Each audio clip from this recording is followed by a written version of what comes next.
राधे राधे। आपका हमारे चैनल सनातनी मंडल में हार्दिक स्वागत है। आज हम आपको पुरुषोत्तम मास के पहले अध्याय का वर्णन सुनाते हैं। कृपया इस कथा को शुरू से अंत तक अवश्य सुनिए। एक समय की बात है, भक्तों की सभी मनोकामना को पूर्ण करने वाले वृंदावन के स्वामी भगवान पुरुषोत्तम को प्रणाम करते हुए इस पवित्र कथा का आरंभ होता है।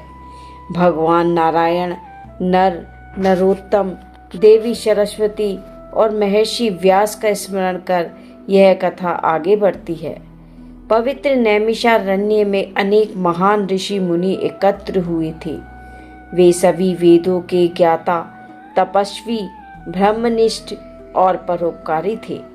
उनका उद्देश्य था यज्ञ के माध्यम से संसार का कल्याण करना और ऐसा ज्ञान प्राप्त करना जिससे जीवों का उद्धार हो सके।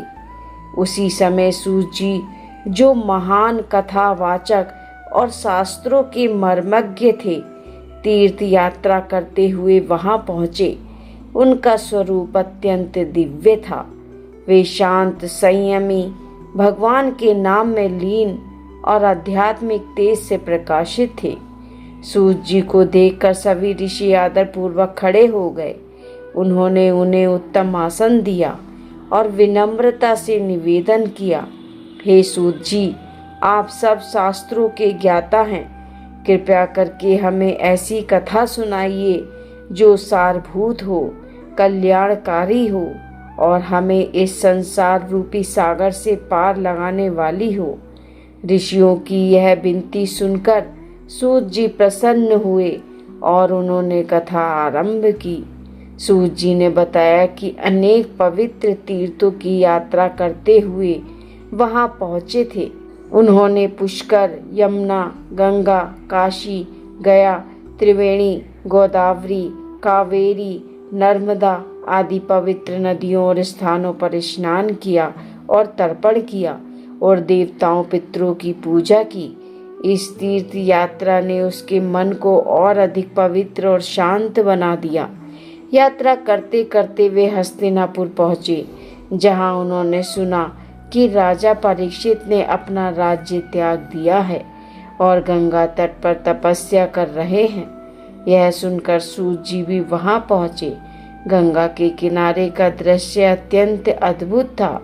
अनेक सिद्ध, योगी और ऋषि वहां एकत्र थे, जो विभिन्न प्रकार की कठोर तपस्याएं कर रहे थे।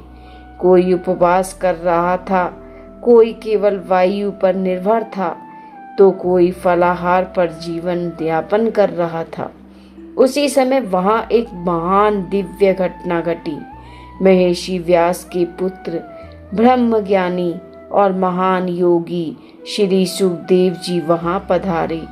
वे युवा थे, परंतु उनके भीतर अद्भुत वैराग्य और ज्ञान था। उनका स्वरूप अलौकिक था। वे संसार के मोह से पूर्णतः मुक्त और ब्रह्म में लीन थे। उनके आगमन पर सभी ऋषि मुनि सम्मान में खड़े हो गए और उन्हें एक ऊंचे आसन पर विराजमान किया। सुखदेव जी उस सभा में ऐसे शोभित हो रहे थे जैसे आकाश में चंद्रमा तारों से घिरा हुआ चमकता है। सभी मुनियां उनके चारों ओर बैठकर उनके मुख से ज्ञान और भगवान की कथा सुनने के लिए उत्सुक हैं। इससे आगे की कथा आप अगले अध्याय में सुनेंगे। अगर आपको यह कहानी अच्छी लगी हो तो चैनल को लाइक करो, सब्सक्राइब करो और दोस्तों के साथ शेयर करो और कमेंट में लिखो, जय श्री नारायण।